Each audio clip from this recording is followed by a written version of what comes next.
Oke, Assalamualaikum warahmatullahi wabarakatuh. Di video kali ini kita akan membahas yang pertama itu contoh soal ini akan membantumu dalam hal menyelesaikan tugas atau soal pada materi rata-rata simpangan, varian, dan mencari standar deviasi atau simpangan baku dengan contoh soal seperti ini ya. Biasanya ya, soalnya berbentuk cerita. Ini statistik ekonomi. Diketahui sebuah penjual itu sebanyak 70 toko memiliki omset seperti pada tabel di samping. Ini di sampingnya di bawah ya. Hitunglah itu rata-rata simpangan, varian, dan standar deviasi. Kita perhatikan omset penjualannya itu antara 20 sampai 29 juta, yang paling tinggi itu 80 sampai 89 juta. Di mana frekuensinya kita bisa lihat totalnya itu ada 70 toko ya, 70 toko. Jadi ada satu toko itu beromset antara 20 sampai 29 juta. Kemudian ada yang 30 sampai 39 juta itu ada 4 toko dan seterusnya. Jadi yang paling banyak di sini ada 25 toko, rata-rata beromset 60 sampai 69 juta. Oke. Dari tabel ini dan dari soal cerita singkat ini, kita bisa menentukan nanti rata-rata simpangannya, kemudian varians dan standar deviasi atau simpangan baku dari contoh soal kita ini. Ini penyelesaiannya. Jadi ini langsung saja ke bentuk tabel untuk mempermudahmu menyelesaikan soal. Jadi tabel ini mempermudah dalam penyelesaian soal. Ya, makanya nanti buat tabel seperti ini agar kamu bisa memudahkan menyelesaikan soal tentang rata-rata simpangan, ya, varians maupun standar deviasi atau simpangan baku. Oke, di sini bisa saya jelaskan sedikit ya. Data-data tabelnya ini kok dia muncul seperti ini, dari mana gitu ya. Oke, kita lihat. Yang pertama tadi kan yang muncul itu hanya dua tabel ini, omset dan frekuensi. Setelah itu muncullah tabel yang ini. Ini dari mana ini nanti semuanya ya, akan kita jelaskan satu-satu ya. Yang pertama itu dia yang ini. Ini yang tabel kolom ketiga ya. Dari tabel kita ini lahirnya dari mana ya. Ini lahirnya yang kita dapatkan ini 24,5, 34,5, 44,5 dan seterusnya ini. Ini semua yang saya lingkari biru. Ini lahirnya ya dari pembagian ini 29 tambah 20 atau 20 tambah 29, begitu juga ini ya, dijumlahkan ya, mereka ini dijumlahkan. Setelah mereka dijumlahkan baru bagikan dengan 2. Bagikan dengan 2, itulah hasilnya kemari ya, ini kemari hasilnya. Nah itu dia. Kalau yang ini yang di tengah ini frekuensi, kalau frekuensinya ya tetap seperti soalnya tadi, makanya ini ada. Nah ini dia ada. Nah gitu ya, itu munculnya makanya dia ada ini. Ini dari penjumlahan ini bagi 2, ini dia. Oke. Kemudian untuk yang saya lingkari yang warna, saya buat aja warna orange ya. Ini yang orange ini dari mana munculnya ini lagi? Kok langsung angka muncul? Jadi di sini saya ngajari kiat untuk mempermudah menjawab ya. Langsung aja ke tabel, nanti buat tabel seperti ini untuk membantu menyelesaikan soal. Ini di sini kita lihat ada rumusnya, X1 dikurangi rata-rata, ini rata-rata ya. Jadi gunanya yang pertama sekali sebenarnya sebelum lahirnya tabel ini kamu harus cari dulu rata-rata dari data yang ada ini. Rata-rata dia ya. Kamu harus cari rata-rata dia. Nah, kalau udah didapatkan nanti rata-ratanya udah enak isinya. Jadi nanti rata-rata yang udah kita cari nanti dari soal ini itu didapatkan ya dari sini. Nih. Nah, ini dia. Lebih pastinya ini. Nah, rata-rata ini biar lebih cepat aja ya. Ini untuk mendapatkan rata-rata itu dari mana dia? Dari sini. F dikali XI. Boleh saja nanti tabel yang ini dulu dimajukan ke sini, baru ini nanti alurnya. Boleh. F dikali XI. Berarti F, ini F dikali XI. 1 dikali 24,5 hasilnya ini. Kemudian 4 dikali 4 kali 34 ini, 0,5 hasilnya ini. Dan seterusnya. Ini kalikan kemari, ini kalikan kemari. Nah, hasilnya nanti yang ini. Setelah udah dapat ini semua hasilnya, dijumlahkan. Ya, jumlah. Ini dijumlahkan hasilnya ini. Makanya rata-ratanya nanti kita dapatkan dia 4.335 dibagi banyak datanya 70. Maka rata-ratanya di sini dapatkan 61,93. Nah, dia disuruh XI dikurang rata-rata. XI-nya kita dapatkan 64,5. Berarti 24,5, sorry. Berarti 24,5 dikurangi dengan 61,93. Maka inilah muncul hasilnya. Begitu juga dan selanjutnya. 34,5 dikurangi dengan 61,93 ini. Berarti ini semuanya yang saya buat garis oranye ini, dia dikurangi 61,93. Nah, ini dia. Jadi semua yang di sini kurangi 61,93. Nanti hasilnya di sini taruh di kolom ketiga ini. Kolom keempat, sorry. Ya, kolom keempat dari 4 kolom. 1, 2, 3, 4 ya. Ini dia. Oke, paham ya sampai di sini? Ini kolom-kolom ini di dalam tabel ini membantu kita nanti untuk menyelesaikan soal kita. Untuk mencari simpangan rata-rata simpangan, kemudian varian maupun standar deviasi atau simpangan baku.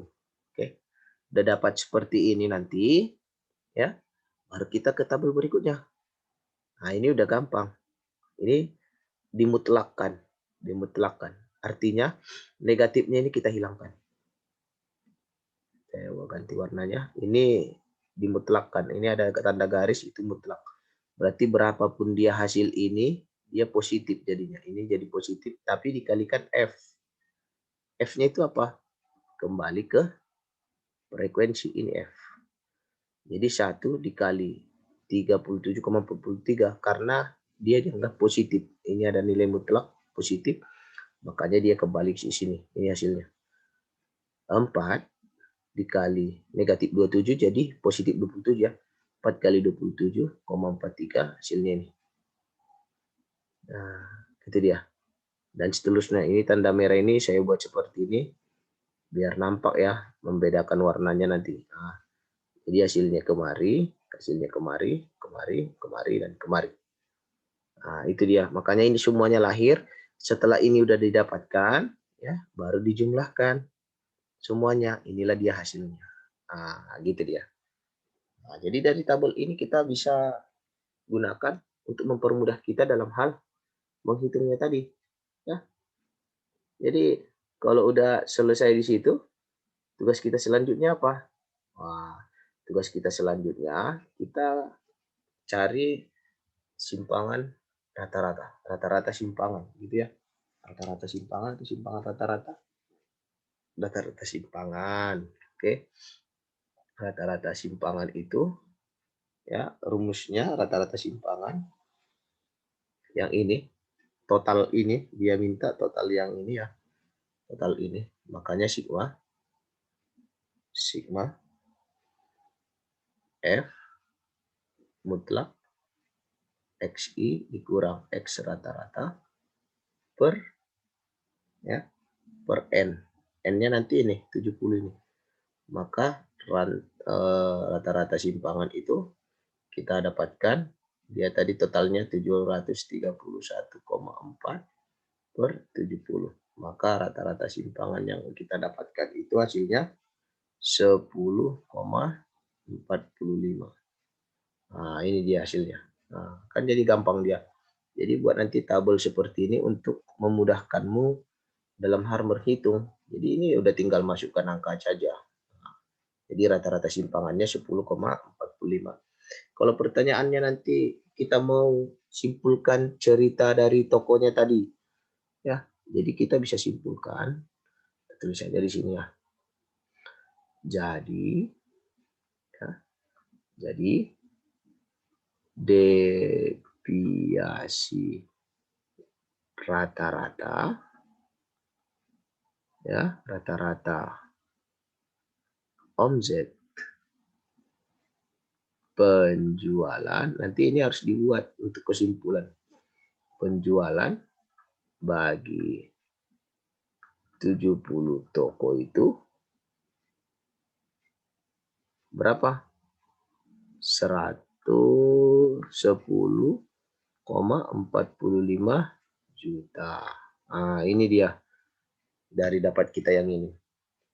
Tapi kalau untuk keseluruhan ceritanya di sini, ya kita bisa ngartikan bahwasanya 10,45 juta 10,45 juta ini memiliki arti bahwa secara rata-rata ke-70 omset ini ya, ke-70 toko omset ini ya menyimpang sebesar 10,45 juta dari rata-rata dia. Rata-rata dia harusnya 61,93. Dia menyimpang sebesar 10,45 juta. Jadi kalau ditanya berapa penyimpangan yang terjadi pada 70 toko tadi? 10,45 juta. Dari rata-rata dia sebesar 61,93. Jadi untuk menyimpulkannya kira-kira seperti itu bahasanya. Ya. Nah, jadi rata-rata omset penjualan bagi 70 toko itu 10,45 juta dengan simpangan dari rata-rata 61,93 juta. Nah, gitu dia. Itu dia kalimat terakhir dari kesimpulan cerita di toko ini. Ya. Ini baru simpangan rata-rata ya. Kita lanjut ke cerita kita di bagian untuk mencari varians dan simpangan baku atau standar deviasi. Kita hapus dulu ya. Ini saya rasa kamu udah paham lah. Intinya buat dulu tabelnya, kemudian ikuti langkah-langkahnya, kamu akan dapatkan itu rata-rata simpangannya berapa. Oke. Ya. Wah, ini dia. Kalau kita ingin mau cari varians atau simpangan baku, kita perlu tabel sebanyak ini. Sebenarnya tabelnya ini gunanya untuk mempermudah kita dalam hal berhitung, ya. Makanya semakin banyak tabelnya mempermudah kita. Oke, mungkin kalau di sini saya rasa kamu ini udah paham. Di sini tadi udah paham penjumlahan ini, ya, penjumlahan ini dibagikan 2, hasilnya yang ke sini, gitu ya. Ini. Terus yang ini juga udah paham tadi ya. Yang ini udah. Yang ini juga udah perkalian antara ini hasilnya ini hasilnya ini hasilnya ini hasilnya ini. Nah, gitu sampai seterusnya. Oke. Kemudian ini. Nah, ini dia. Yang ini ya. Berarti ini dia hasil yang ini disuruhnya ngapain? Kuadratkan. Berarti dikuadratkan ini. Ini semuanya ini dikuadratkan, makanya hasilnya di kolom yang ini. Nah, yang saya tanda inilah. Nah, gitu dia. Ya. Nah, ini dia. Kemudian yang kolom terakhir ini ada F. F ini frekuensi, berarti dari sini lagi. Berarti satu yang ini kalikan, saya ganti aja warnanya biar nampak. Satu yang ini kalikan dia ke sini. Nah, makanya hasilnya ini. Nah, Ini 4 ini kalikan dia ke sini, hasilnya ini. Nah, gitu dia. Begitu juga ini. Ini aja saya ulang. Kalikannya kemari, hasilnya ini. Nah, gunanya apa? Itu tadi, ketika kamu udah membuat seperti ini tabel, ini memudahkanmu untuk mencari yang namanya tadi varian atau dan standar deviasi atau simpangan baku ya. Oke, langsung aja kalau setelah udah dapat ini semuanya, jumlahkan hasil akhirnya ini. Nah, udah dapat hasil akhirnya ini, maka bisa kita buat rumusnya untuk mencari simpangan baku dulu ya. S ya, simpangan bakunya dulu kita cari. S sama dengan ya, S sama dengan sigma ya. Kembali lagi tadi ke sigma. Ya, kembali lagi ke sigma, tapi sigma yang mana yang dia minta? Yang ini. Totalnya ini semua dari sini sampai kemari, berarti yang ini yang akan kita ambil. Berarti rumusnya sigma F XI dikali X rata-rata X bar rata-rata kuadrat per ya banyaknya data. Tapi pakai akar. Nah, gitu dia. Maka S sama dengan ya, 1 ini 12.337,12 per N-nya tadi 70. Nah, ini dia 70. Maka kita akarkan ya. Maka kita akan dapatkan nilai S-nya 13,27. Nah, kira-kira seperti itu ya. Tapi kalau kita mau cari varian, ini S kuadrat, ini cukup ini aja. Nah, cukup bagikan aja nanti nih. 12 ya, 12.337,12 itu cukup bagikan aja sama 70. Jadi nanti kalau dia variannya ditanya 176,24. Tapi dia nggak pakai akar lagi karena diganti dengan kuadran. Tapi kalau dia ingin cari simpangan baku atau standar deviasi, hasilnya yang ini. Nah, ini dia hasilnya. Nah, jadi untuk mempermudahmu tadi, kembali ke topik kita tadi, buat seperti ini tabelnya agar kamu bisa menghitungnya lebih mudah. Ya, cara yang lebih mudah. Oke, setelah udah dapat tadi ini simpangan baku atau standar deviasi, ini dia namanya varians. Kemudian udah dapat hasilnya 13,27. Kita mau buat kesimpulan. Buatlah kesimpulan katanya. Jadi kesimpulannya gimana? Simpangan baku atau standar deviasinya. Standar deviasi penjualan 70 ya, toko ya, di sebuah komplek ya, atau di sebuah toko atau di sebuah mall gitu ya. Nah, standar deviasi penjualan 70 toko ya adalah Rp 13,2727 juta. Nah, berarti cara nanti untuk membuat kesimpulannya seperti ini. Nah, jadi intinya untuk kamu ya mengerjakan ini, buatlah tabel bantuan seperti ini agar mempermudahmu menyelesaikan soal dan pahami soal ceritanya agar kamu bisa gampang menyelesaikannya. Oke, untuk mempermudahmu nanti mencari rata-rata ya, mencari yang perlu diketahui, nanti lihat video-video sebelumnya. Sukses selalu, semangat.